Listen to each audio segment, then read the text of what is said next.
రాత్రి 12 గంటలకు ఒకసారి నా ఒక సోర్స్ నుంచి నాకు ఫోన్ వచ్చింది, చాలా ఇంపార్టెంట్ ఆకాష్, జల్దీ ఇంటికి రా.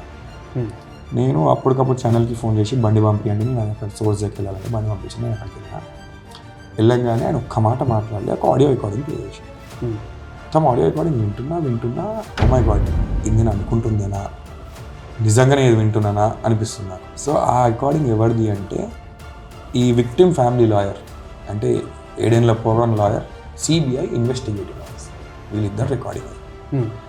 దాంట్లో ఇన్వెస్టిగేటింగ్ ఆఫీసర్ క్లియర్గా ఏమంటుండంటే, నా మీద ప్రెషర్ ఉంది, నువ్వు ఎట్లన్నా కరెక్ట్ మర్డర్ని పట్టేసుకున్నావు, ఇప్పుడు హర్యానా పోలీస్ చేసిన కవరప్లోకి ఇన్వెస్టిగేట్ చెయ్యకు, కేసీడే బంద్ చేసేయి. అంత పెద్ద న్యూస్ బ్రేక్ నీకు నార్మల్లీ అట్లా రాదు, ఎస్పెషల్లీ సిబిఐ. రాత్రి ఆఫీస్కి వచ్చిన called all my editors in the night only saying, boss చాలా పెద్దది ఇది మనం ప్లే చేయాల్సిందే.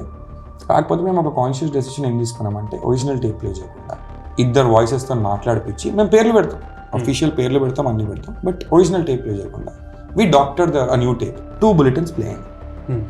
2 బులెటిన్స్ తర్వాత డ్రాప్ అయిపోయింది. ఎందుకు? అక్కడనే నేను ఆ ఛానల్ చేస్తాను.